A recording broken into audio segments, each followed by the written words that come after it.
Почитувани гледачи, добро вечер и добре дојавте во уште едно издание на Јаде Бурек на телевизија Сонце. Вечер имам чест и задоволство да ви го представам господинот Зоран Ивановски, кој е гостин во моето студио. Господин Ивановски, благодарам што се одзвавте на поканата и што вечерва сте тука со нас. Добро вечер, благодарам за поканата. Поздрав до гледачите на Сонце. Благодарам. Вие доаѓате со да говориме за една специфична тема, а тоа е темата енергетика, и да ве запознаат моите гледачи, бидете љубезни, еве малку да ни се представите. Што сте по струка, што сте работиле, каде работите? Зоран Ивановски, јас сум роден во Битола, завршено основно средно образование во Битола. Сум завршил погонски електроинженер при Битолскиот универзитет, електрофакултет во Скопје,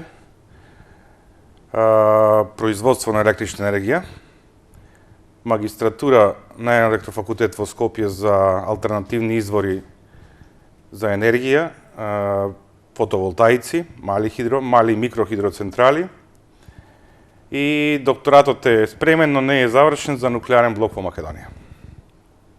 Нема да ве пуштам до Сабајле. За многу аспекти. Ви благодарам и да ви кажам, многу се радувам што ретко имам прилика гостин од ваков калибар, и пред да почне ви реков, ако некому би му ја дал Македонија да ја раководи, би му ја дал или на некој технократ како вас, кој едноставно практичните проблеми, или би му ја дал на некој менаџер како Трамп да ја води Македонија. Тоа се мислам дека се на политичар не. Не на политичар. Вака, ајде еден вовед за енергетската програма. Вие имате и една ваша страна, да ја презентирам на гледачите, која бара големо вака познавање. Тоа е вашата страна zoranivановski.com, каде што вие уште во 2018, 24 октомври, ја имате презентирано енергетската програма која опфаќа термоцентрали, изградба на нови хидроелектроцентрали, Чебрени, Галиште, и ја не знам од каде би почнал и што. Прво, дали треба да знаеме што е нашиот енергетски потенцијал за вовед, или што треба ние да правиме, затоа што едноставно цивилизацијата бара се повеќе и повеќе енергија. Точно. Програмата наречена енергетска програма, меѓутоа идејата позади енергетската програма е енергетска независност на Македонија. Така. И таа енергетска независност не подразбира само енергетска независност од производство на електрична енергија, бидејќи електричната енергија е само еден тип на енергија, туку подразбира целосна енергетска независност, вклучувајќи нафта и газ. Малку потаму ќе се навратам од каде искуството за нафтени искупувања, каде сум го стекнал. Значи, програмата подразбира целосна енергетска независност во Македонија, затоа што ниедна голема или нормална држава или развиена држава во светот не е целосно зависна од увоз на енергија.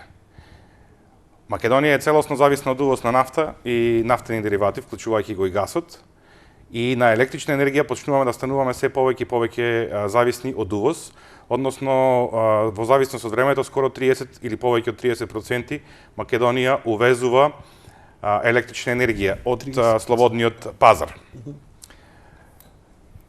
Од друга страна имаме прекрасни места кои ни се дадени од Бог, да речам, кои може да ги искористиме, односно природата ни створила идеални услови во кањонот на реката Црна да направиме хидроцентрала, која хидроцентрала Чебрен ќе биде реверзибилна. Тоа значи дека ќе биде во комбинација со орлов камен или со галиште. Бидејќи Црна нема толкав потенцијал на вода, меѓутоа комбинација на висината и реверзибилна централа ќе може да ги акумулира вишоците на производство од други типови на производство на енергија. Што мислам под ова? Не, прво да ни објасните што значи реверзибилна централа. Реверзибилна централа значи дека водата се движи природно по гравитација од горниот басен према долниот басен. И тоа во тој момент таа произведува електрична енергија. Добро.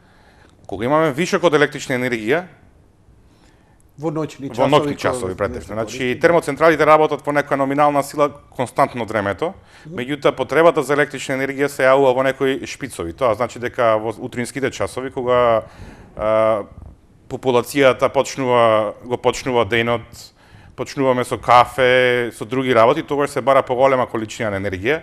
За време на работниот ден се некако се нормализира, пошто одиме на работните места и се нормализира потребата.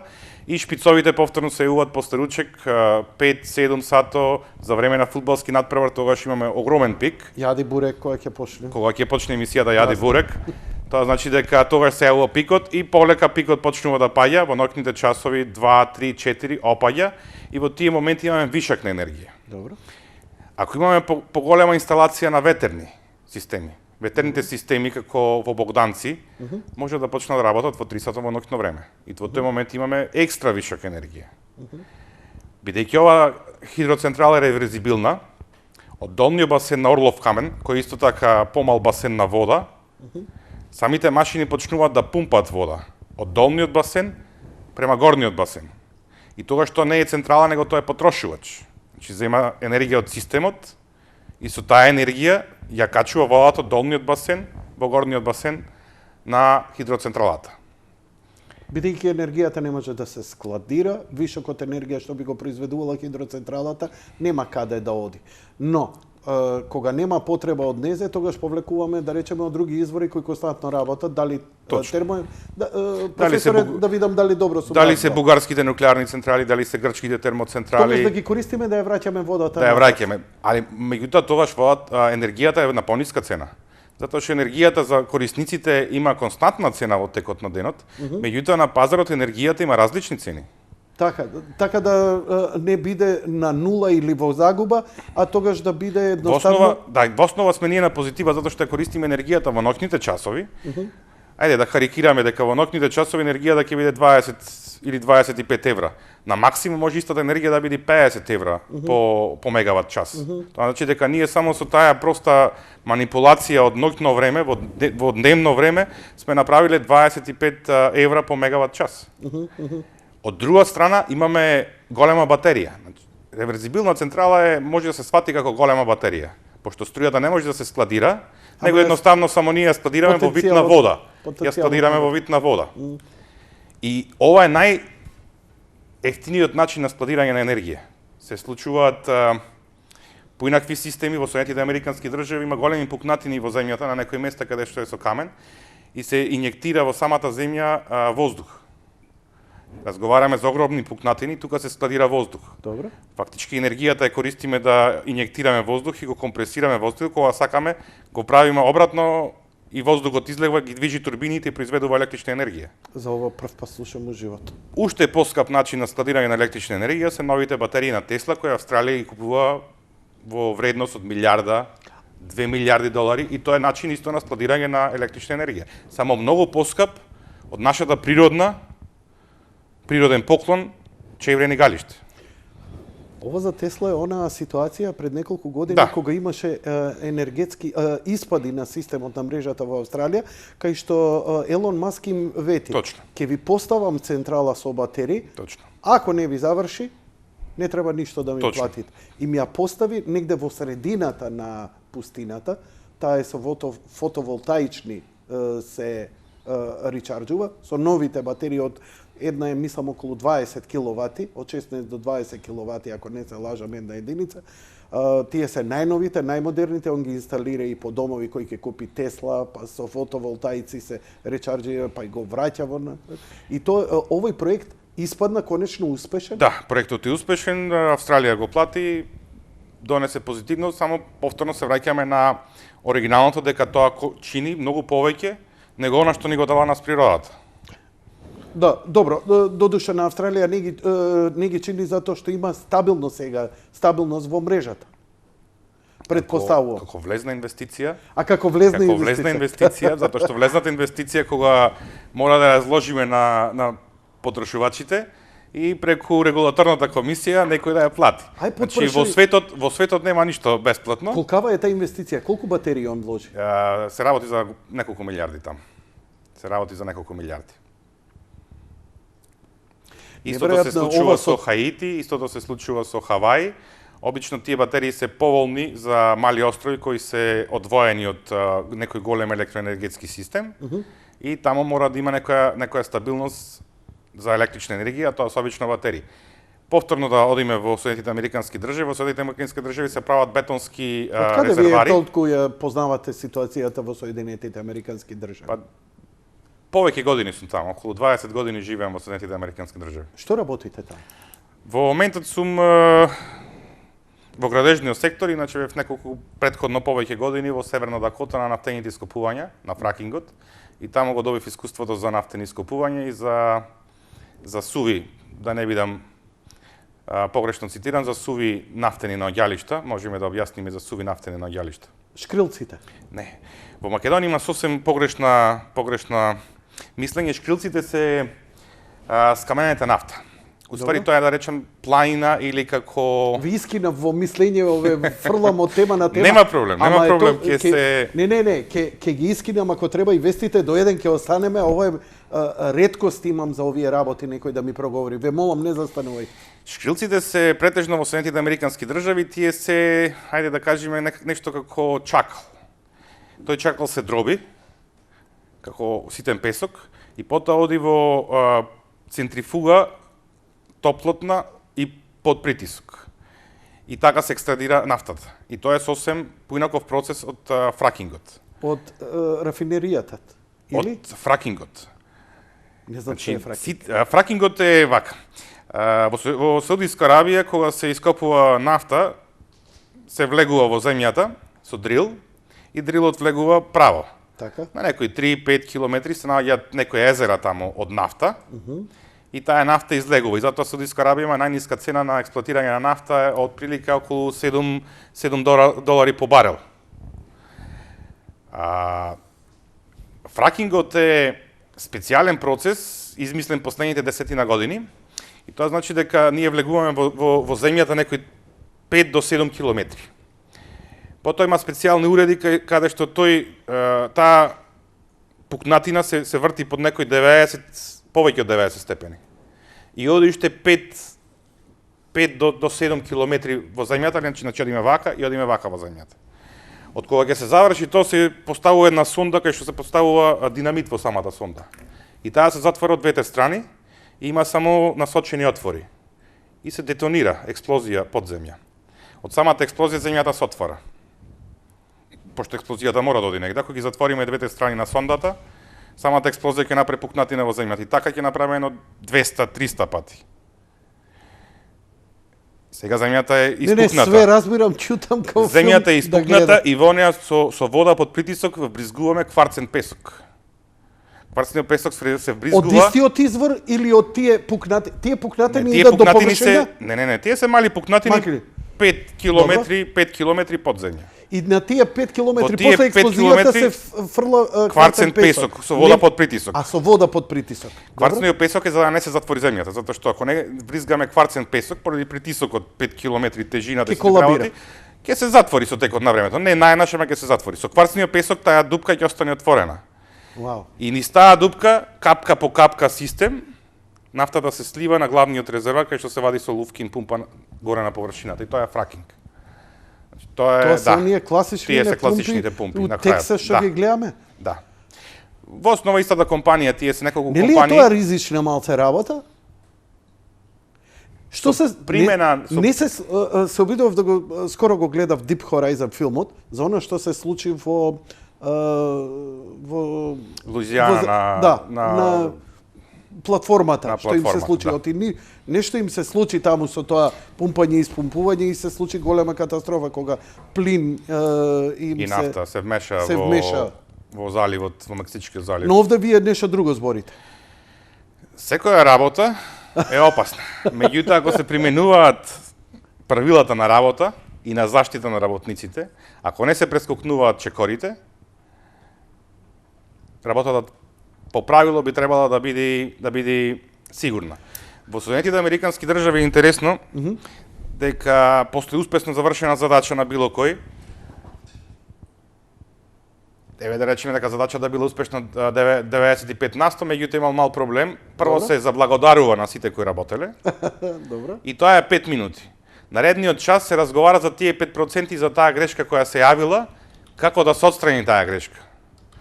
Затоа што ако ги туркаме грешките под тепик, како што се случува можеби кај нас, ќе имаме повреда на работници, за кое денес гледав на некоја телевизија дека повторно има некој работник повреден и ќе се случуваат незгоди на работно место. Секоја работа е опасна, меѓутоа, ако се применуваат заштитите, ако заштитите се апдейтираат со нови информации, со нови заштити како да ги избегнеме некоја претходна можност за грешка, го усовршуваме секој пат чекор по чекор системот. Многу непрофесионално од моја страна, затоа што ова е како да сум легол у сладкарница, не знам што побрзо да земам. Вашиот разговор. Убаво почнавте со хидроцентралите, со хидропотенцијалот, да го продолжиме, па ве ставив на колосек за нафта, да го продолжиме овој разговор или ќе се вратиме на како сакате вие?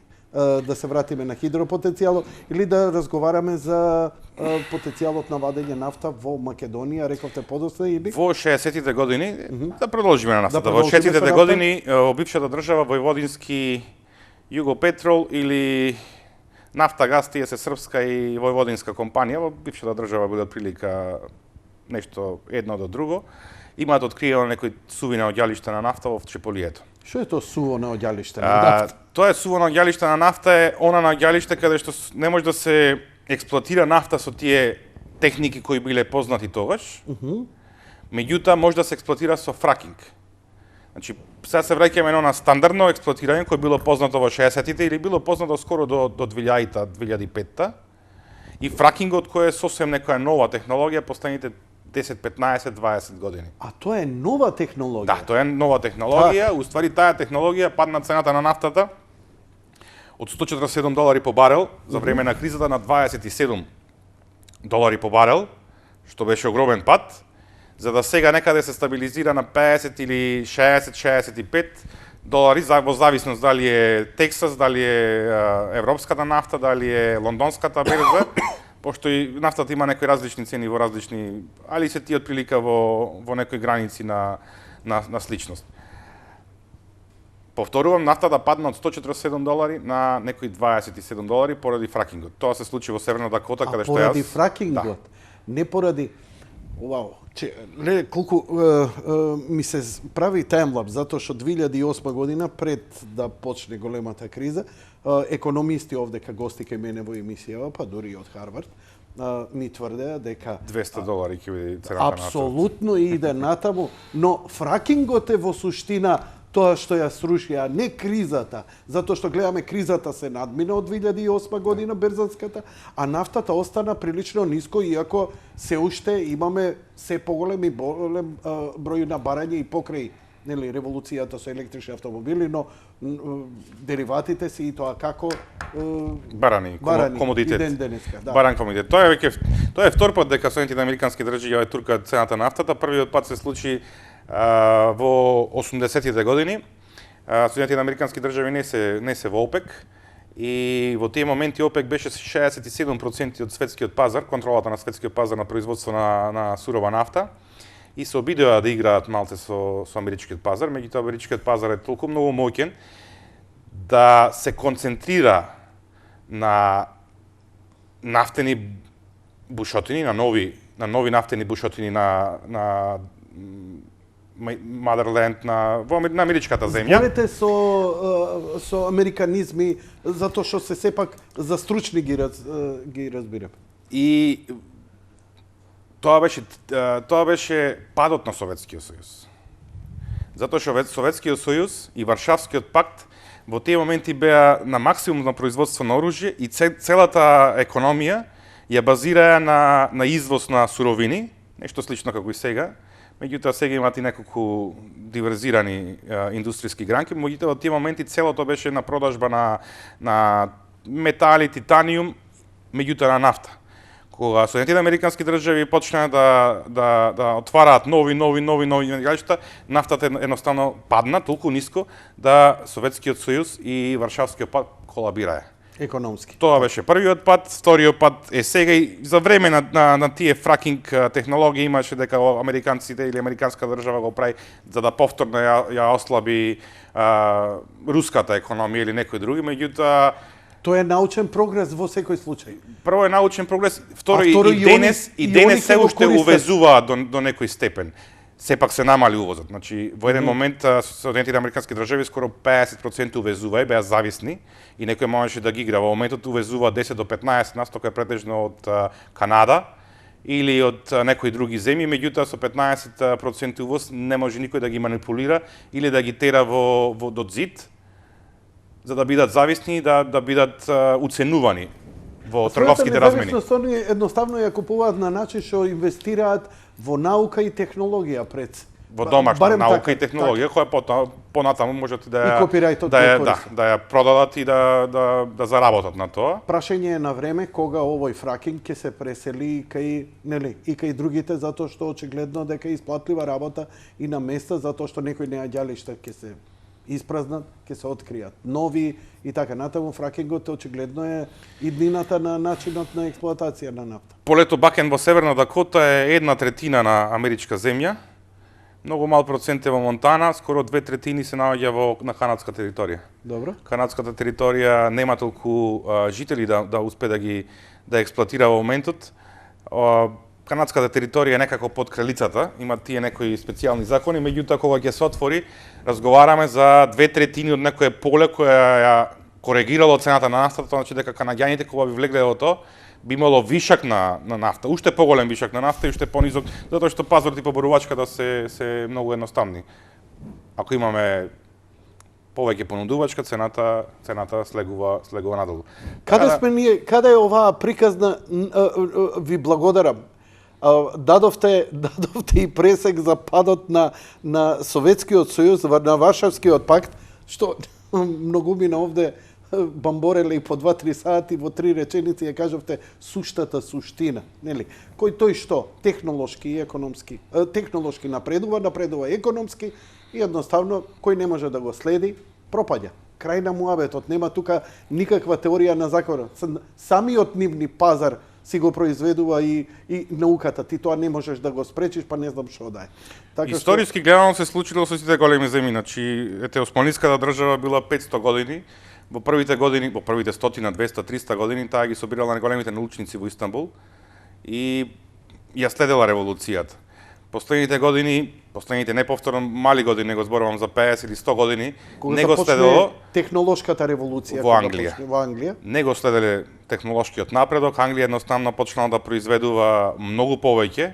Тие не го следеле, бюрократијата да си го одиграла својато и почнала да се распаѓа од сите места. И тука нема некоја голема теорија на заговор. Едноставно англичаните со индустријската револуција во Манчестер завладеа со светот. И се променија картите од некој исток, каде што истокот со илјадници години бил понапреден од Европа и од Западот. Едноставно Европа на база на тој добила импулс кој сега Кина го стигнува. Меѓутоа, ако се вратиме назад низ историјата низ илјадници години, Европа не била никош толку технолошка, особено Средниот исток бил, тука се наоѓала технологијата и тука нема некој теорија на заговор. Значи, времето врти и гази. Или ќе го пратиме, или ќе бидеме прегазени. Теориите на заговор се за историчари, филозофи, поети. Што е нафтата? Тие приказни за Ја не реков ништо, ја само поставив прашање. Што е по вас нафтата? Нафтата е биоматеријал под притисок се променува во карбон, во јаглерод. Дали е тоа еднократна работа или е тоа динамична работа која постојано се случува? Динамична работа која постојано се случува. Thank you very much. Претежно се случува на местата каде што реките го забавуваат својот тек, тука се носи биоматеријал, дали од дрва, дали од самата река, потоа се влегува во земјата и под притисок се променува биоматеријалот и постанува нафта. Поради тоа, по течењето на реката Вардар во Грција кај Солун се најдени нови наоѓалишта на јаглен, на нафта се извинувам, и тие наоѓалишта, ако го гледаме течењето на Вардар, се негде до Гевгелија. каде што е бавен текот на реката Вардар, и во Овчеполието, каде што се претпоставува дека имало некоја вода, а истото може да се направи во Пелагонискиот, пошто по некои историски книги, не сум историчар, избегавам историја, али пошто е рамно, тука би требало да има нафта. Тоа беше предложено уште во 2014 година, пред промената на владите, беше предложено на некои од новите политичари да се донесат тие се сетови на софистицирани машини за испитување на трешноста, на утробата на земјата. Значи, како држава, ние треба да направиме мапирање. Тие мапирања не се во зоната на стотици милиони, него се во некоја зона на милиони, меѓутоа за држава тоа не се големи средства, затоа што покрај тие мапирања тука се гледа дали има подземни води, дали има геопотенцијал. Во Охрид сигурно има геопотенцијал, во Косел и во некои други места кои може да се искористи за многу економски... Некоја нова пелистерка. Па, топлата вода може да се искористи за се, за затоплување, за земјоделие, за многу работи. И едноставно како држава требаше да направиме нафтени мапирања за да се направи проценка, затоа што со проценка е многу полесно да го понудиме на светскиот пазар, да кажеме овие се веќе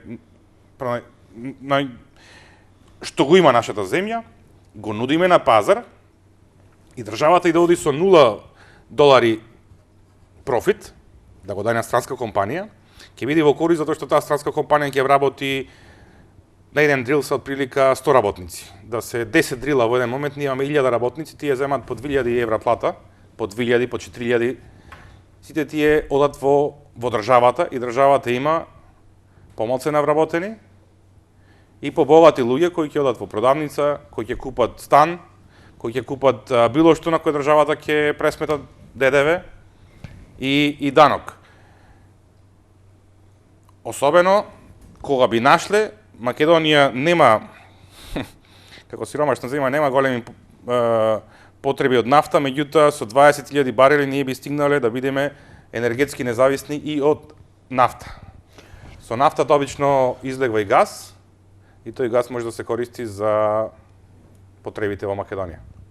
Имаме или немаме? Во Овчеполието има нафта. Сепак мора во некоја политичка гарнитура мора да се направи испитување. Што мислите, ако имаме нафта, зошто ние не сме дошле? Дали фракингот е пресудниот момент за да може таа исплатливо да биде експлоатирана, дури сега, или едноставно не е тоа така како во Саудиска Арабија? Што е проблемот со таа нафта во Овчеполие, со онаа во Саудиска Арабија? И дали фракингот е клучен за експлоатација на нафта во Македонија? Фракингот е клучен за експлоатација, меѓутоа затоа кажав јас дали има и со нула профит. Фракингот е некаде $65 по барел. Најскапа е песокта, која е во Канада. За песокта треба отприлика $85 за да бидат на нула. Цената на нафтата се движи последните години се движи отприлика $65 по барел и затоа викам како држава и да одиме со нула профит. Државата има профит пошто ќе има 1000, 2000, 3000 вработени кои ќе земат 1000, 2000, 3000 евра. Тие ќе бидат наши граѓани кои ќе бидат стрекни, нашите граѓани ќе ги потрошат парите купувајќи автомобил, на кој државата ќе наплати ДДВ, одејќи во продавница на кој државата ќе наплати ДДВ, ќе купат нов стан, државата ќе наплати 5% ДДВ, ќе наплати 19% ДДВ на сите материјали употребени во станот. Тоа збориме концесијата да им ја дадеме на некоја Shell компанија која би... Халибартон, било која друга. Има ли заинтересиран некој воопшто? За да имаме заинтересирани, треба прво да ги донесиме мапирањата и на база на тие мапирања да ги понудиме. Да понудиме. На светската берза. Не се многу компании на светската берза, значи тие се 6-5 сериозни се 3 компании. Халибартон, и две други, од кои може би една руска, меѓутоа се многу малце компании кои можат така сериозно да се зафатат со таква инвестиција. Тука разговараме за инвестиција од милиони или милиарди. Меѓутоа, инвестиција од милиарди само што ќе поминимо нашата држава, тука имаме транспорт, имаме превоз, имаме објекти за живење, имаме камиони, имаме машини, имаме техничка вода, имаме вода. Што ни треба ние да го направиме тоа мапирање и да го понудиме? Нас ни треба, мојот предлог од 2015 повторно, да донесиме еден сет на машини, да се купат еден сет на машини од на светската. Рековте тоа неколку милиони кошта. Зборуваме за некои 10 на милиони. Кој тоа може да го направи мапирање? Државата треба покрени како тендер, мапирањето е Халибъртон, кој може да се донеси за многу брзо време.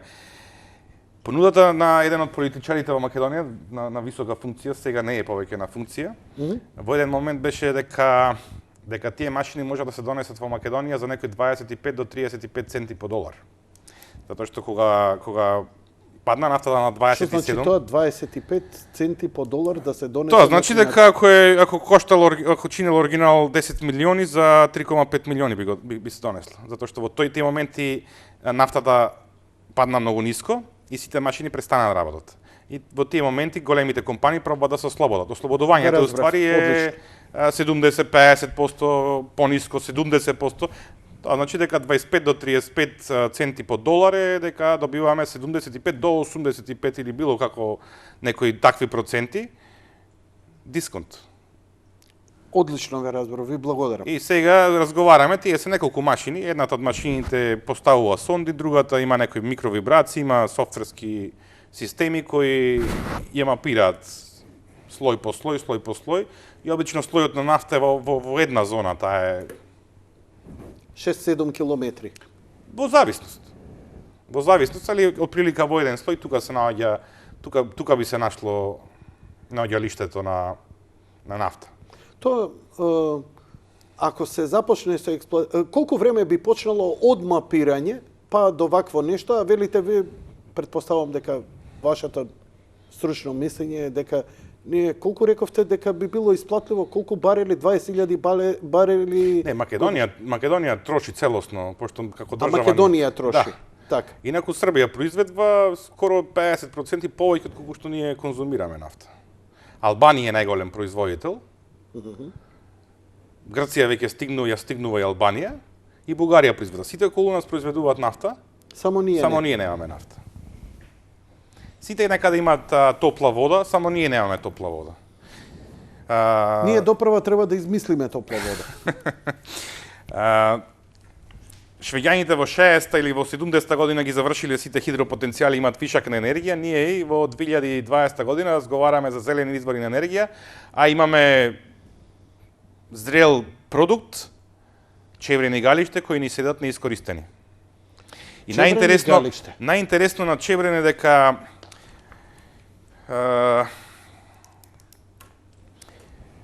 имаме една хидроцентрала во Скопје, таа е направена пред 100 години, во 1935 година беше ревитализирана и ќе работи наредните 100 години. Матка. Да. Значи хидроцентралите работат 100, 150, 200 години. Има некои нови типови на бетон, холандски, self-healing, има некои бактерии во нив кои ги заздравуваат пукнатините на бетонот и тој бетон може да трае до 300 години. Хувер браната е единствена ќе најдолго ќе издржи, ако не се лажам. Да се вратиме сега на браната и зошто хидроцентралите се прават кога сакаме да имаме економски раст. Хидроцентралата, 80% од хидроцентралата се градежни работи. Така? Тоа значи камиони, работници, материјал. Едва и 20% се машини кои произведуваат енергија од скупната инвестиција. Добро. Тоа значи наместо да донесиме фабрика, која ќе донеси машини од негде од Данска, од Белгија и може многу лесно да ги извади, ова хидроцентрала ќе бара домашни работници и тие 80% од инвестицијата би останале во Македонија. Тоа значи дека самата држава би имала огромен импулс. Оригиналните предвидувања за изградба на Чебрен, според Елем, не според мои проценки, според видеото има видео на електрани на Македонија за изградба на Чебрен, ова се кинеските Битола и Прилеп. Добро. На реката Црна. Така. Добро. Тоа што го кажувате вие беше за таа хидроцентрала, имаше една адвокатка од Охрид која го поништи, трагедијата да биде поголема, парите бе од Европска банка. Да? И таа успеа да докаже дека хидроцентралата ќе го наруши животниот век на живеалиштата на рисот и Европска банка ги канцелира парите, тоа значи дека ние сами си направивме штета како држава. Сметате дека требаше да се изгради таа брана? Хидроцентралите се изградени насекаде во светот. Затоа напоменав дека Шведска ги изградила сите хидропотенцијали уште во 60-тите и 70-тите години. Ако разговараме за зелен извор на енергија, нема позелен извор на енергија од хидроцентрала.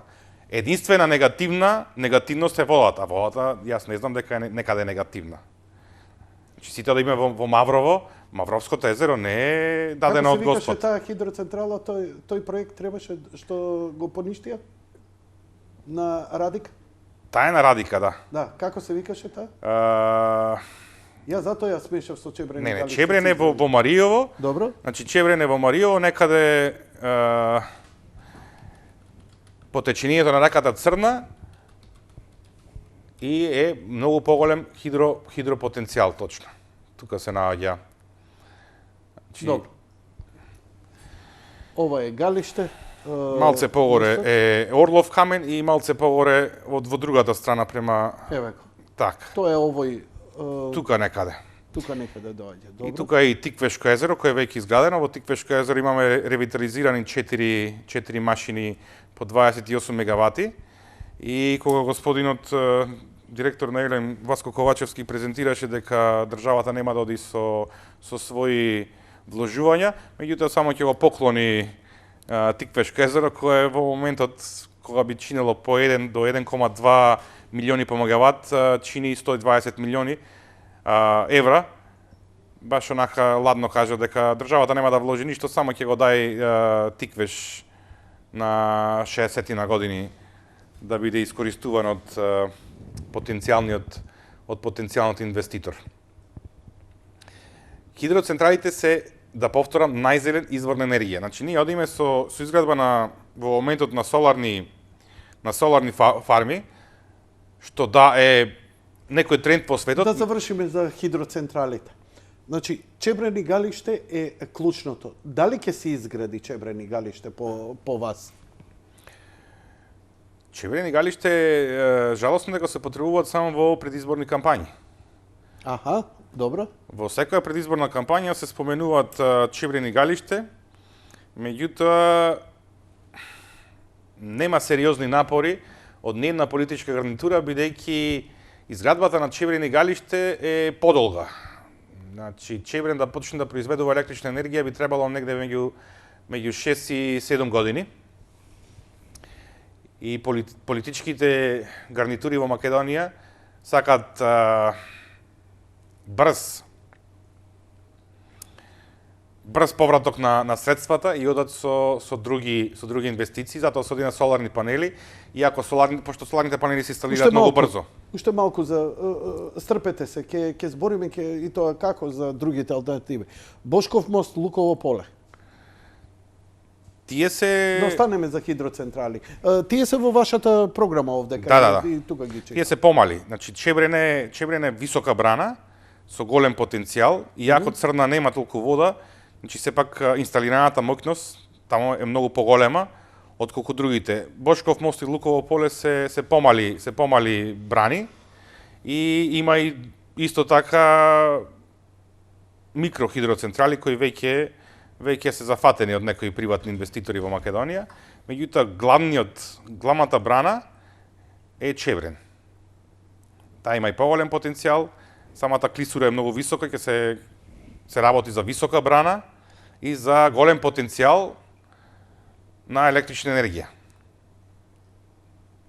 Добро.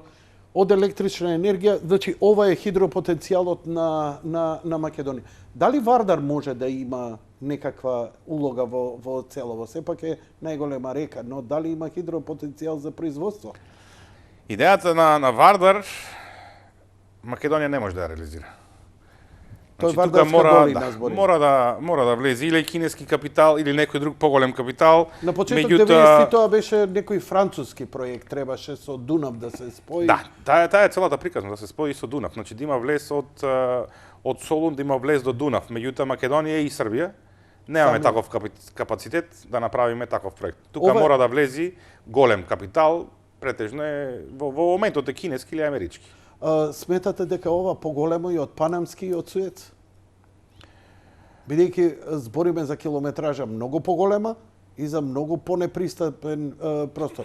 Па еве, чисто као шпекулација, не мора ваше стручно мислење, ми интересира што мислите, дали ова толку исплатлив и реален проект за реализација воопшто? Во моментот не е исплатлив. Не. Меѓутоа, ако влези кинескиот капитал како што сака, пошто во моментот кинеската роба се има тенденција да иде преку Балканот, затоа што преку Италија му е доста поскап превозот и тие целото внимание го насочуваат сега на Македонија И го земаа Солунското пристаниште и како идеја ако влезат со нината роба да транзитира кон Европа од Солун нагоре, тогаш може да дојде исплатливо, затоа што ова е премногу голем залаг за да нема во позадина некоја идеја на повеќе години. На многу години. За да цената се неутрализира, затоа што сепак разговараме за огромни вложувања кои Македонија или било кој на Балканот нема можност да ги реализира. Како идеја е добро, али повторувам дека треба некој голем капитал кој има идеја во наредните години како ќе го неутрализира, влезната инвестиција. Затоа што инвестицијата е многу поголема према било кое производство на електрична енергија, према цената која би чинела изградбата на тој проект. Добро. Фотоволтаичните, електрични, Македонија е земја која е на поднебје со каде што имаме многу сончеви денови, но наместо тоа да видовме први ветерници изградено. Па да збориме за овие алтернативи, дали да идеме на ветерници, не знам, Овче поле кое и онака е место со ружи на ветрови кои то како би били исплатливи, или да идеме на фотоволтаични. Што е, или комбинација па? Што е вашето мислење? Секогаш е најдобра комбинација од повеќе системи, меѓутоа за поголема пенетрација на соларни и на ветерни системи, ние мора да имаме начин на складирање на енергијата. Затоа што и сонцето, и ветерниците се непредвидливи. Значи ветерот може да дува во 3 ноќно време, може да дува во 11, а од таа страна ние конзумот мора да го задоволуваме со стабилна електрична енергија во било кој момент. И мора да одржуваме стабилна фреквенција, затоа што ако има дисбаланс, ќе имаме фреквенцијата ќе почне да се менува. Така. И сега да се вратиме на фотоволтаиците према хидроцентралите. Ние одиме на фотоволтаици, кој е тренд во светот, повторувам, и не сум јас противник на фотоволтаиците. Меѓутоа, инсталацијата на фотоволтаиците е брза, а од друга страна тие не траат повеќе од 20 години. Значи, најскапите фотоволтаици, германски нека се 20 до 25 години, додека како се кинески фотоволтаици, некои се 15 или 12 години, од кои после првите 3 години, од 100% инсталација, почнуваме да губиме инсталацијата. Значи, ако сме инсталирали 1 мегават... Самиот материјал се троши што ја произведува на самиот фотоволтаик? Да, прво се троши стаклото. Значи, стаклото, од горниот стој на стаклото... Кородира, ради кисели долждови, ради осмоза, системи, некои други работи. И наместо да биде идеално мазно, почнува да има некои нерамнини, тие нерамнини го одбиваат сонцето. Добро.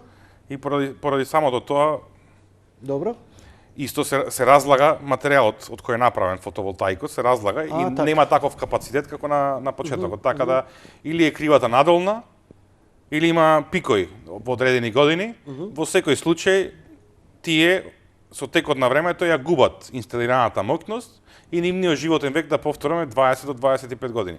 Значи имаме со оваа страна систем каде што е 100, 150, 200 години, а инсталираме системи кои траат 15, 20, 25 години. Но дали се исплати тој систем? Дали повеќе кратно се исплати себе си за тие 15-20 години? Фотоволтаикот зборам. На повластените цени на почетокот кој ги даваше државата, да, се исплати. Значи, ние во моментот на почетокот правевме богаташи. Но, еве, вие зборите сепак за една кога зборам речам глобално, мислам на Македонија глобално, не збориме за фотоволтаици за мојата или вашата куќа или за некоја фирма од помал габарит. Ние збориме за фотоволтаици кои би можеле да бидат дел од системот на енергетската мрежа. Имено, нели, го ја спомнавме Австралија со тие батерии кои акумулираат енергија, таа централа фотоволтаична, дали може би погрешно сум разбрал, па коригирајте ме. Дали Тесла изгради само складиште со такви... Главната инвестиција беше на батериите. На батериите. Затоа што системот мора да биде стабилен во било кој момент. Ако имаме повеќе побарувачка, турбините ќе почнат да вртат поспоро. Со самото вртање поспоро се намалува фреквенцијата и проработува заштитата. Да не навлезиме толку многу во стручно објаснување. Добро. Меѓутоа, во секој момент, ако имаме побарувачко 100, ние мора да го задоволиме конзумот со 100. Ако има дисбаланс, ќе се случи блекаут. Блекаут е да почнат да испегат заштитите и да има недостаток на електрична енергија. Како фотоволтаиците тогаш во нашиот систем може да ја подобрат енергетската состојба? Дали тоа збориме за некоја голема површина кај што ќе има фотоволтаици или збориме ние се почесто да ја користиме приватно и компаниите за да ја намалиме побарувачката од традиционалните извори на електрична енергија? Во моментот има некои инвестиции на фотоволтаици се случуваат во Кичево, каде на поранешната термоцентрала Осломе.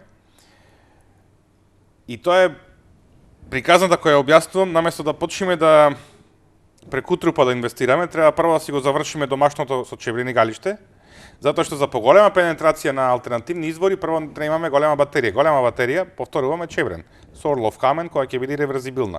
Кога ќе ја направиме неја, тогаш кога има диверзија на производство од фотоволтаици, производство од ветерни фарми, производство од други извори на енергија.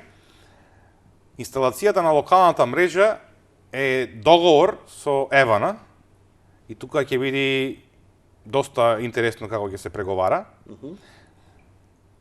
Затоа што се случуваат во светот проблеми. Имаше војна на Елон Муск и на Solar City и на Bloomberg во Лас Вегас. Во Лас Вегас имаше екстремна инсталација на соларни панели на приватните објекти. Имаше поволни кредити во еден момент. Елон Муск агресивно инвестираше, даваше кредити. И во еден момент стигна дека 75 до 80% од популацијата не плаќа електрична енергија, односно произведува електрична енергија колку што троши и на систем не плаќа ништо. И во еден момент Ворен Бафет беше собственик на дистрибутивната мрежа на Евана од Лас Вегас. Ворен Бафет стигна да треба да ја држува и фреквенцијата и напонот и целата опрема за испорачување на електрична енергија, а да не може да наплати од корисниците. Се зголемија цените и во еден момент луѓето беа оставени да имаат инвестиции од 10, 20, 30 илјади долари, а да плаќаат екстра казнени пенали кон системот. Значи тоа е сериозен договор со дистрибутивната мрежа за да се започне. Што плаќа пенали?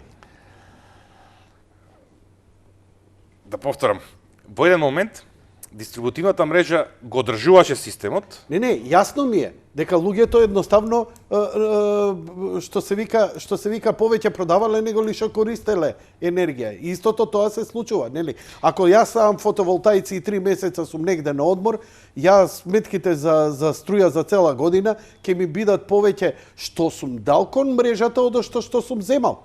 Еве ако инвестирам добро. И сега зошто би ме казнила мене? Затоа што им се распаѓа системот, нели? Затоа што ќе ве натера да се исклучите од системот, но исклучувањето од системот тогаш носи дополнителни 30 до 50 илјади евра инвестиција. Ако се исклучите целосно системот да бидете независен, вие не можете да бидете независен без системот на Евана. Тогаш треба да инсталирате и батерии. Така. Значи тогаш треба да инсталирате инвертор, големи батерии, кои во секој момент ќе го надополнат вашето барање за електрична енергија. Но можам тоа да го направам. Во секој случај да. Неисплатливо, али можам реално. Во секој случај да. Значи има секакви решенија во светот. Македонија не е толку богата држава и ние треба да ги примениме најпрактичните и најевтините решенија во целата моја програма. Јас одам со тие решенија. Кои се тие решенија што нам не се идеални овде? Сакате пауза малце да дигнеме? 1 сат не сме застанале. Да ви кажам дека е веќе скоро 21 часот. Да, добро иде разговорот и знам дека да ви предложам да продолжиме со тоа и па да се префрлиме на другите алтернативи и да завршиме гранде финале дела бум, атомската енергија. Нема проблем. Океј. Режија, си упле.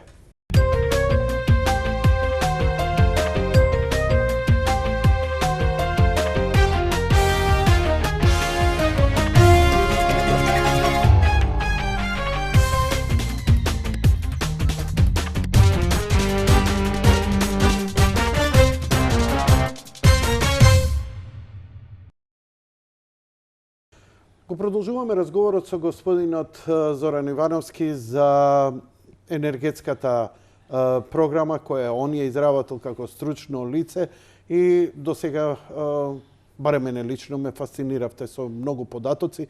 Сигурно ќе ја гледам повеќе пати репризата од емисијава. Спомнавте некои мани кои ги имаат фотоволтаиците, пред се, нели, заради детериоризација на самите материјали кои ја произведуваат електричната енергија, кои со време се во процес на распаѓање. Од самото стакло до самиот материјал има рок на трајање од околу 15 години. Оно што ме интересира, дека и покрај тоа се градат, и тоа се градат огромни и големи фотоволтаични централи. Како им се исплати тогаш? Дали може би обновата на самите панели е сепак исплатлива на еден подолг рок од производството, бидејќи едноставно не знам, во односот одржување, инвестиција и продажба на електричната енергија им се исплати на луѓе. Зошто тогаш толку многу вложуваат во тоа? На сликата е Кина, меѓутоа Кина изфрла 30% CO2 во атмосфера. И сите сме свесни за проблемот на глобално затоплување и во моментот некоја меѓународен договор за да се намали испуштањето на CO2 во атмосфера и единствен начин да се намали испуштањето на CO2 во атмосфера да се оди со алтернативни извори на енергија. И Кина вложува во соларни панели и тоа многу. Меѓутоа, да се повратиме дека Кина ги заврши големите брани на реката Јангце пред неколку години. Значи дека Кина, да, најголемите во светот. Значи дека Кина ги напаѓа сите области, не само фотоволтаиците. Најголемиот раст за време на бившата држава Југославија, кој го бараат некаде во 70-тите години, беше во годините кога Југославија ги правеше патиштата, железницата и го правеше Гердап. Во сите земји, големиот економски раст е пропратен со големи инвестиции, меѓу кои големи инвестиции се хидроцентралите. Затоа е мојот предлог да се започне со изградба и на Чебрен во Македонија. Во Македонија, за да добиеме баланс, мојот предлог за фотоволтаици е да бидат комбинирани фотоволтаици. Тоа значи дека да биде фотоволтаик заедно со инвертор, заедно со затоплување на објектот. Што мислам под тоа? Горниот слој на фотоволтаикот е фотоволтаик кој произведува електрична енергија. Под него има слој на цевки која абсорбираат топлината и ја загреваат водата. Водата оди во котел. И таа... Збориме за оние централи каде што... Не, збориме за индивидуални објекти. Наместо да инсталираме 20 соларни панели по 200 до 240 волти, ќе инсталираме 5 кои ќе произведуваат електрична енергија и од долниот слој ја собираат топлината на сонцето и ја испраќаат во котел со кој се затоплува самиот објект. Тоа значи дека два пати го искористуваме сонцето. Ако одиме наместо со вода со фреон, тогаш имаме систем на инвертор кој уште повеќе го зголемува коефициентот ета на искористување на сончевата енергија. Тие се тие системи кои даваат повеќе повраток на капиталот. или повеќе пати се искористува еден систем. Тоа се малце посложени системи, меѓутоа даваат повисок степен на повраток на самите средства. А централите кои користат оние високи кули, а Тие се околу што имаат систем на огледала, и таа е уствари термоцентрала. Самите огледала се насочуваат према централниот објект. Централниот објект произведува пареа, пареата оди во стандардна турбина и произведува електрична енергија. колку е тој исплатлив? Има таков систем во Шпанија изградено? Во Калифорнија последно се така? изгради огромна таква. Таа е претежно за пустински места. А така. Значи, за Македонија, да, кај што има многу високи температури и зрачење на сонцето скоро во текот на целиот ден. И исто така тие треба да бидат блиску до колку што е можно поблиску до екваторот, пошто како што се движи земјата, тие на екваторот има скоро цело време сонце и зима и лето. Ако се на север или ако се на југ, поради движењето на земјата ќе има оската. Во Македонија не се баш тие искористиви. Добро. Во Македонија би требало да поставиме регуларни фотоволтаични системи заедно со ветерни фарми, заедно со сите други системи на производство. Но меѓутоа, чебрени галиште прво. Прво е чебрени галиште и второ, многу битно, целата држава мора да почне да размислува како да го замениме РЕК и кој ќе биде начинот на кој што ќе го замениме РЕК. Зошто мора да го замениме РЕК? Се враќаме повторно на стабилноста на системот. Стабилноста на системот бара голем базен производител на електрична енергија. Голема инерција на машините кои произведуваат. Затоа што во еден момент, ако вклучиме голем потрошувач, тој преудари на системот. Енергетски удари на системот. Тоа значи дека ако го приклучиме фени во еден момент и фени побара 50 мегавати во еден момент, некој треба да го апсорбира тој удар и да му дај на фени додека се смири. Секој електричен мотор во моментот на вклучување е во празен, краток спој додека да почне да се движи. И тој преудар на системот. И системот мора да ги апсорбира тие удари. Апсорбција на тие удари ги врши голем базен произведувач на електрична енергија. Тоа е РЕК. Без РЕК не можеме да го стабилизираме системот кога ќе се вклучуваат и исклучуваат големи потрошувачи во самиот систем. Голем потрошувач може целото улично осветлување во Скопје да се вклучи во еден момент. Тоа значи дека во претходниот момент сме имале релаксирана ситуација и наеднаш побаруваме од системот 10, 20, 30 мегавати. Сега харикирам, али пробам да објаснам. Значи, сензорот за светло дава сигнал дека во овој момент има доволно темно за да се запали цело осветлување. Цело осветлување по некоја претпоставка е ставено на еден главен прекинувач и во еден момент од системот ние побаруваме 10 мегавати екстра.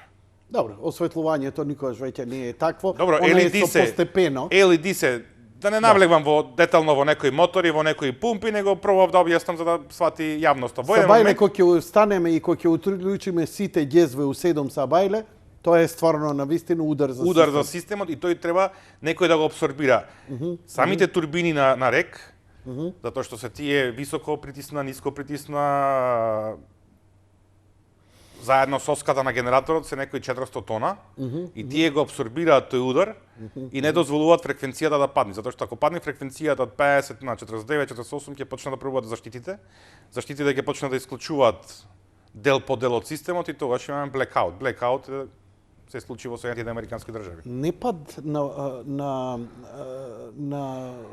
волтите? Падот на напонот е поинакво. Да, ова е фреквентен удар. Ова е фреквентниот удар. Зошто е тој толку важен тие 50 Хц да бидат стабилни? Ако не се на 50 Хц ќе ги уништиме сите мотори, готово. Комплетно пола држава ќе ни. Значи, тоа е најбитното што може да биде да се одржи системот на тие 50 Хц, а тоа се тие турбини на РЕК Битола кои тоа го може. Тие го покриваат базното. Што е алтернатива за нив? За нив е алтернатива нуклеарен блок. Или е да продолжиме да пробам да објаснам, да фрламе пари, да кој избор да го потребам, затоа што во РЕК ние само туруваме пари. Добро. И имаме проблем. На вториот и на третиот блок ги заменивме котлите. Потрошивме стотици милиони евра. Сега што е проблемот? Котелот не е систем кој се заменува сега, пошто сакаме да го замениме. Тој се заменува и према јагленот. И сега имаме на генералниот директор Нелен вика ќе купуваме, ќе носиме високо квалитетен, ќе вадиме од површинскиот. Секој тој јаглен бара баш како хотел. Wow. Тоа значи дека го носиме високо квалитетен, овие 110-130 милиони ќе паднат во вода, па ќе го промениме повторно, па ќе донесиме некој друг, затоа што тој не е баш така систем дека се можеме да ставиме во него. Тоа е исто како дизел и бензинско возило. Едното дизел, едното бензинско. Ако сакаш да трошиш бензин, треба да извадиш дизел мотор, да клаеш бензински и то повторно ќе кошта. Па ама надворешно е кола само вози. Да, надворешно е кола само вози, ама внатрешно е сосем поинакво инсталирано. И сега ние не знаеме дали ќе носиме високо квалитетен, дали ќе носиме од површинскиот, дали ќе употребиме на плин. Ако е на плин, повторно треба модификации. И тие модификации се во рамките на стотици милиони. Дополнително до 2025 сме обврзани од Европа, вклучувајќи со новата преговарачка позиција и сите тие пакети, еден пакет е екологија. Додека ние не го завршиме таа екологија, не влегуваме во Европа. Дали ќе влеземе некој, што е политичко прашање, нема да го навлегваме. Знаеме дека нема да влеземе, ама ќе не вон политичко, само да го начниме дека не ви ставам зборови во уста, ја го тие филтри би коштале уште 330. И сега име 330, 130 милиони за повторно промена на котлите. Повторно имаме SAR систем. Прашањето е дали е некогаш добро уште да се заварува некое старо возило. Значи имаме старо 101 или стара лада кој повторно пробуваме да оживееме, нешто преварваме, доварваме, менуваме или да појдеме на пазар да купиме некое друго возило, кој од почеток ќе биде добро, ќе биде сервисирано, ќе има гаранција.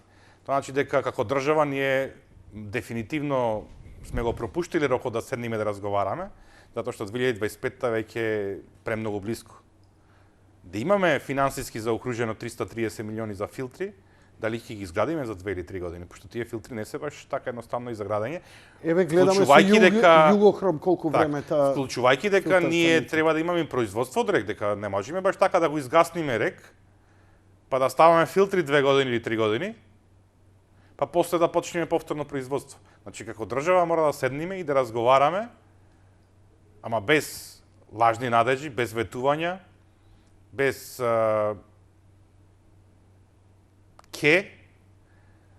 да објасниме народот што се случува и да најдеме начин.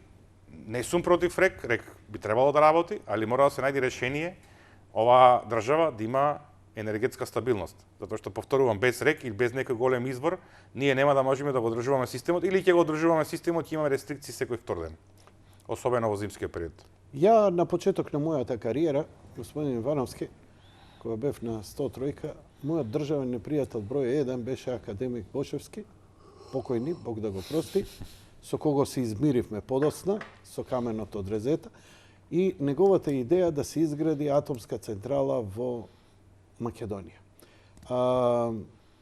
Иако, што се вика, се простив со него, се простивме, ја му се извинив, за нападите дека не беа лични секако заради ставот, бидејќи сметав дека може да ја уништи Македонија.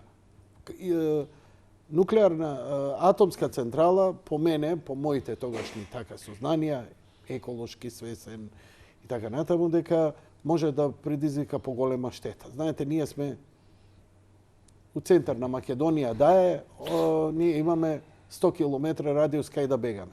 Разбирам дури една Словенија не изгради, тука изгради на граница со Хрватска, затоа што или Бугарија која е со многу поголема територија, бидејќи една хаварија, макар и минимална, а ќе има, како и секоја нуклеарна централа ќе има.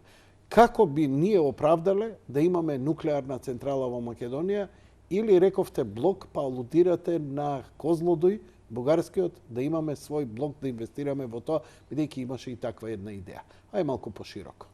Благодарам, интересно прашање. Некој сум јас ученик на Бошевски. Во основа докторатот е под некоја негова идеја. Ментор. Не, ментор е Антон Чучевски, професор доктор Антон Чучевски, али Антон беше асистент на господинот Бошевски. Со Бошевски се измиривме, беше кај мене Так. у емисија Каменот од Розета, ја му кажав све што мислев и така натаму.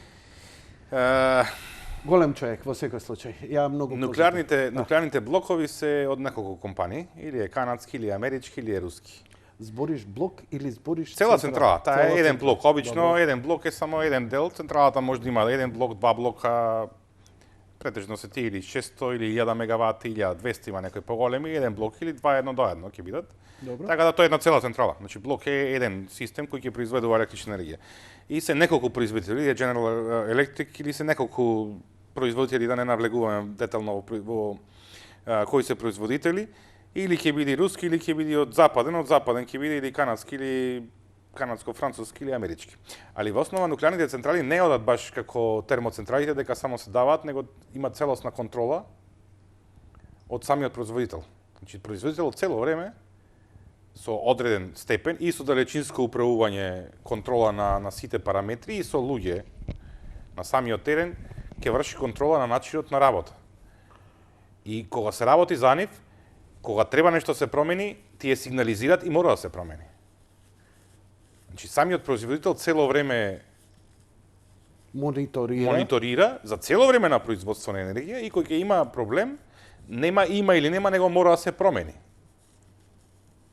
Дури ако не го промениме ние, ако има некој проблем, ќе го променат тие како производител, па ќе не испратат сметката на нивен начин.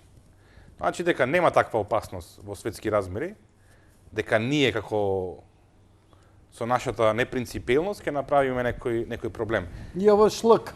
Со јавашлак дека ќе направиме проблем, тоа значи дека самиот производител на блокот го мониторира и горивото и го променува горивото, затоа што на одредени години треба да се промени ураниумските шипки да се променат и да врши контрола. Истото се случува во авиосообраќајот, истото се случува на сите сензитивни делови, освен во некои земји, да не навлегуваме повторно во политика на некои земји. Меѓутоа, ако купиме ние на слободниот пазар, ќе имаме контрола од производителот. И не ја гледам опасноста дека ние треба да бегаме кој би се случило во Бугарија, затоа што нуклеарниот чад или некоја експлозија ќе не афектираат и нас и од Козлодуј и од Мариово. Добро. Дали треба друга ние страна, да изградиме кај нас, затоа што имаше, кога се обновуваше или не знам таму, ние да инвестираме во еден блок во Козлодуј и тоа со таков меѓудржавен договор, како што нешто би било слично како што го имаат Кршко, хрватите и словенците кои подеднакво го користат. Што вие предлагате? Да изградиме самостојна во Мариово или? Јас предлагам дека државата мора да експертите енергетски, дека треба да го отворат ова прашање пред народот, да го информираат народот и како држава да решиме. Што вие предлагате?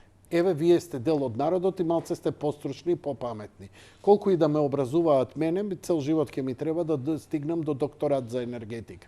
Што ми предлагате вие, еве, како пријател, познаник, не сме уживо на емисија, што ми вика, што да гласам? Да гласам за централа во Мариово или... За централа во Мариово мора прво да се изгради повторно чеврени галиште, затоа што нуклеарната централа бара вода, голема количина на вода. Тоа значи дека прво треба да се изгради чеврени галиште и после би се изградил нуклеарен блок во Македонија. Чеврени галиште би можеле да бидат доволни за ладење на таа централа? Ладењето е надворешно, меѓутоа секоја нуклеарна централа бара да биде блиску до голема количина на вода. Добро. Ради X причини мора да биде блиска. И изградбата на Кршко е уствари покрај река. Значи, Прилеп и Битола ќе живеат тогаш со нов ризик покрај ризикот од загадување што го имаат сега од рек Битола, да имаат уште еден таков енергетски комплекс, но вие велите дека ќе биде далеку побезбеден. Комплексот би бил далеку побезбеден и загадувањето би било нула. Затоа што со вишок на енергија, со енергетски ефикасни фасади, со премин на ново осветлување, загадувањето би требало да биде намалено. Со употреба на газ за затоплување, Би требало во тие 7 години, доколку се оствари дел од мојата енергетска програма, би требало загадувањето да биде намалено повеќе од 50%. Неопходна ли е нам нуклеарна централа сега ако почнува да влегува и гасот или плинот во Македонија, нели од турскиот ток кој се гради низ Бугарија? Секаде во светот гасот се користи за затоплување. Затоа што е варварски да вадиме јаглен во рек кој има ета од некој едва и 35%. Тоа значи дека 65% ни бега на самото производство. Го испраќаме во некои водови во кои имаме дополнителна загуба од 10 до 20% и истото го претвараме од електрична во топлинска енергија. Тоа е варварска употреба на енергија, злоупотреба на енергија. Затоа во светот за затоплување се користи плинот, кој плинот моментално ја затоплува водата, моментално се гаси кога нема потреба со термостат и тоа што останува само потребите за електрична енергија, вистински да ги задоволуваме само за електрична енергија. Тоа значи дека се индуктивни потрошуваци, фрижидери, мотори, осветлување, електроника и слични работи. Значи дека мора да направиме комбинација и не треба да измислуваме топла вода, само треба да ги примениме сите решенија во нормалниот западен свет. Како тоа би изгледало по вас? Значи, Чеврен, Галиште, потоа? Замена или модернизација на рек, тоа зависи од државата. Значи, Рек на плин да иде? Не, рек мора да биде на јаглен, а некој тип на јаглен.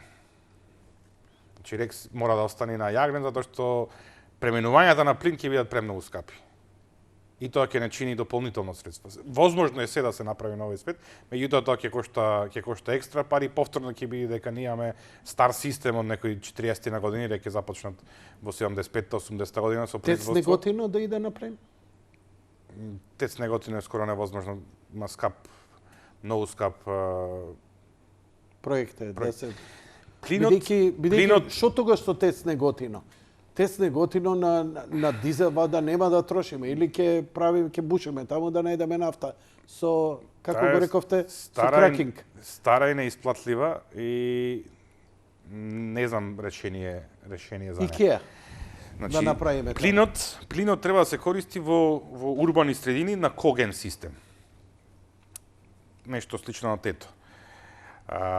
Плинот произведува електрична енергија и одма топлинската енергија се испреќа во систем. Значи дека имаме две искористувања од плинот. Првото искористување е дека произведуваме електрична енергија која продаваме во систем и второто искористување топлината која се развива при производството на електрична енергија, при горењето на плинот, ја испраќаме како топлинска енергија во самиот систем. Значи имаме дупло двојно искористување. Само тие некои двојни или тројни искористувања на енергијата даваат позитивни резултати денешно време и секако се е борба против загадувањето. Борбата против загадувањето е примарна за Македонија, бидејќи разговараме колку би загадвала нуклеарна централа, а ние загадивме цела држава.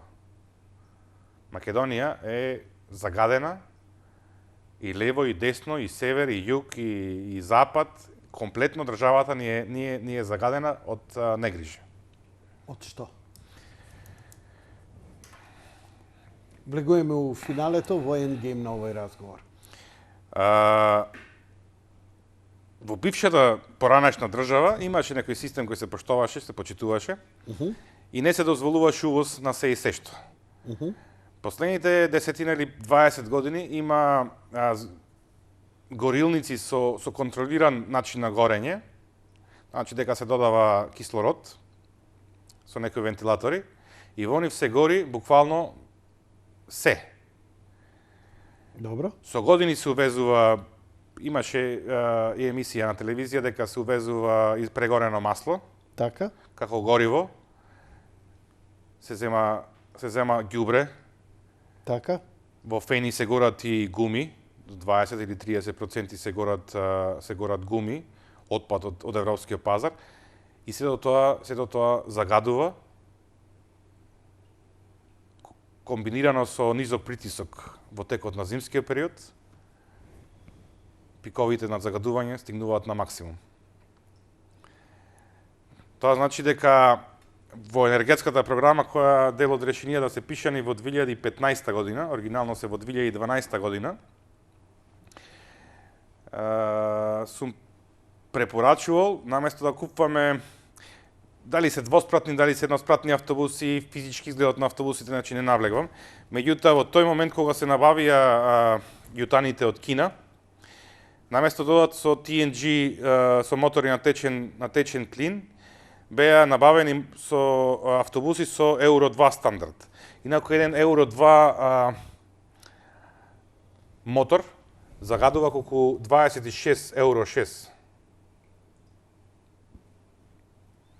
Тоа значи дека автобусите кои ги купивме треба да ги помножиме по некои 26 фактори, наместо да имаме некои 200 автобуси во сообраќај, ние имаме скоро илјадници. А да не зборам оние дводелните стари од 70-80 Тие не се не евро стандард, тие се директно со дизел пумпа, тие се тие се уште 26. Уште 26. Значи уште тогаш предлагав без разлика на изгледот на автобусите, типот на автобусите, да се купат и да се набават мотори на плин. Пошто сите автобуси се самоносиви, има две шини и се поставува само моторот на плин, резерварот е дозгора со два испусти во случај на експлозија. И во градските јадра да се користат само автобуси наменети за градски транспорт. Автобусите се интересно дека во Македонија никој до сега нема отворено, дека самите мотори не се сите исти. Има автобуси за приградски, има автобуси за градски. И едните и другите се движат до некоја брзина, меѓутоа кривата и карактеристиката на употреба на приградските е многу различна од градските. Градските се малце поголеми. И што сакам да кажам со ова? Во градот да се направи закон со кој ќе се користат само автобуси за градски сообраќај. При градскиот сообраќај ќе влегва само на одредена улица, до меѓуградската автобуска станица, кој би излегвало према Тетово, ќе оди по Партизанска и нема тој автобус потреба да влези на други улици. Или ако влези на други улици, се знае дека полицијата ќе го казни. Затоа што тој мотор на приградски автобус загадува многу повеќе. Особено што кај нас тие приградски автобуси немаат ни DPF, немаат ни риген. DPF е дизел particle filter или филтер за дизел честички, а риген е специјален резервоар во кој кога има црн издув, да видам посликовит, го комбинира натре во резерварот и со текот на работата го враќа во системот и го досогорува за да биде чист испустот. А кај нас се случува да приградски автобуси кои се направени за подолги релации, сообраќаат низ Скопје, сообраќаат низ Битола и го загадуваат воздухот на максимум. А колку загадуваат па и обичните автомобили наспроти домаќинствата кои горат дрва и така натаму за загадување? Значи загадувањето е комбинација од сообраќајот, од затоплувањето и од индустријата. За индустријата се уште немам никој слушнато да разговара. Интересно дека владата се обиде да ги ограничи возилата кога загадувањето на максимум и прво удри на народот. Така. Ако владата била пред едно 7-8 години мислам дека донесоа закон задолжително инсталирање на филтри на најголемите индустријски објекти. Да завршиме тие се интегрираните еколошки. Да завршиме за возилата. Ако владата сакала да се бори против загадувањето, можела да направи мораториум дека освен полициските, пожарните возила и возилата со специјална намена, сите други возила кои ги набавува државата, градовите и општините мора да бидат хибридни. Закон. Крај. Кога може во Њујорк, град кој има милијарди буџет, да се возат мали електрични возила, полиција да вози во Њујорк мали електрични возила, затоа што не може да купи друго возило. Едноставно. Има мораториум дека во градската средина нема возило со таков или поголем од таков мотор. За автоспат има интерсептори, тие доџовите. Затоа ги спомнав полициските, специјалните полициски возила, против прва помош, тука не навлегуваме, значи тие ќе имаат право да набават која сакат, него едноставно не знам, управата за јавни приходи. Зошто управата за јавни приходи треба некое големо возило? Така, или дизел возило. Или дизел возило. Јасно. Или општина, не знам, Струга или општина Битола купува, нема купување. Секое државно возило кое се набавува ќе биде на плин и со таа големина на мотор. Едноставно државата ќе му дај пример на својот народ од самите себе. А не ние одиме прво према народот, па ќе го казнуваме. Па не знам, господин Ивановски, еве, например, пола од возилата во градов се такси возила постари од 25 можеби години, кои едноставно никој да бидат прегледани, никој нема ни катализатор од нив, се е тоа извадено. Ако им поделиш некакви нови норми, кај нас таксисте социјална категорија, а не бизнес категорија. Мислам дека многу тешко оваа работа ќе оди. Значи, преку ИПАР фондоите, за борба против загадувањето на овие пакети кои ги наметна Франција, може да се извадат дел од средства кои ќе бидат комбинирани со државните. Одлично. И на таксистите ќе му се понуди замена на возилото со кредит од нула За хибридно. Ќе се обврзи таксистот дека 5 години не сме да го туѓува возилото.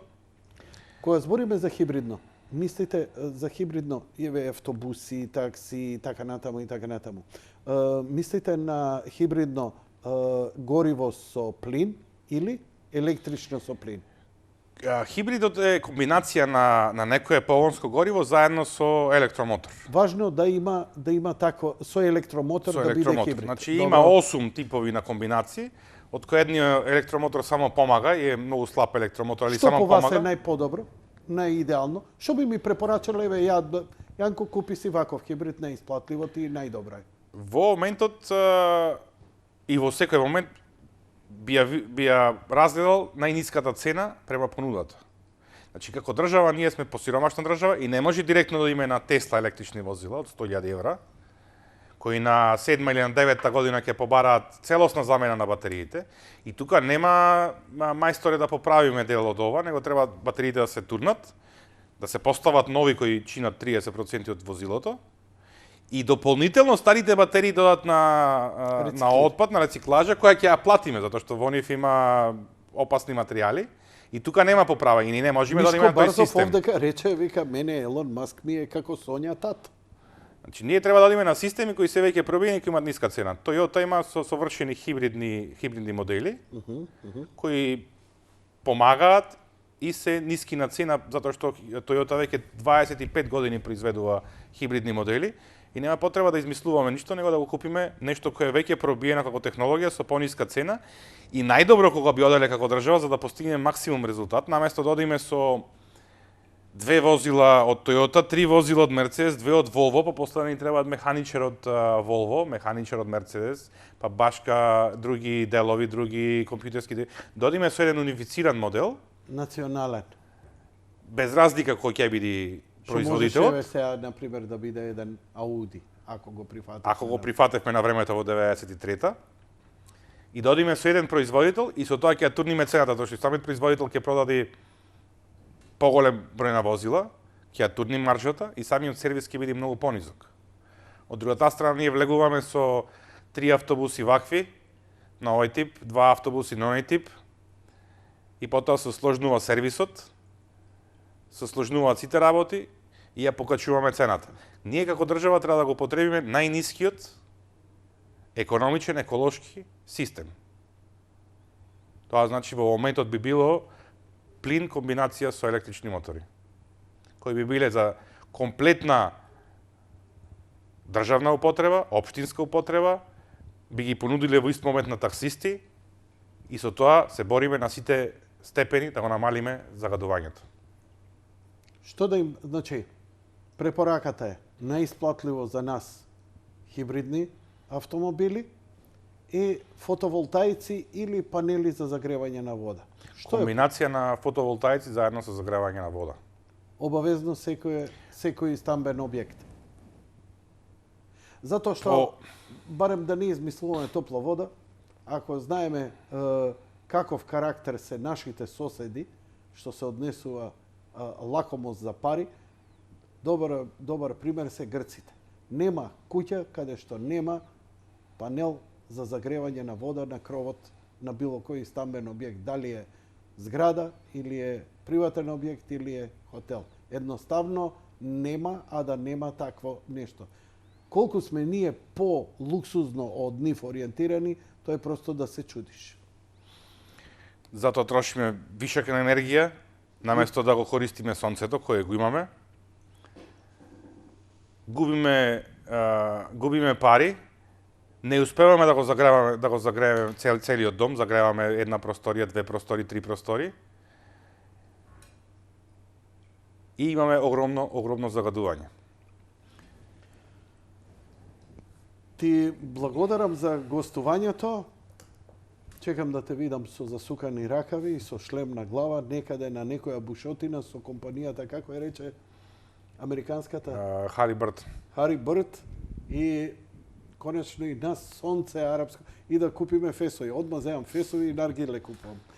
Само ја чекам Македонија и такво нешто да и се случи. Добро рековте, како што почнавме ќе завршивме, рековте, сите наши соседи вадат нафта, само Македонија не. А истиот басен го имаме. Сите наши соседи го користат сонцето на некој начин, само ние не го користиме. Сите наши соседи користат газ, ние уште сме во ке форма дека ќе користиме. Ви благодарам за вечерашното ваше гостување, прилично информативно. Ви благодарам и ви посакувам успех. Благодарам за поканата. Се надевам имавме добра емисија. Почитувани гледачи, тоа беше се за вечера. Благодарам за вашето внимание. Лека ноќ и пријатно.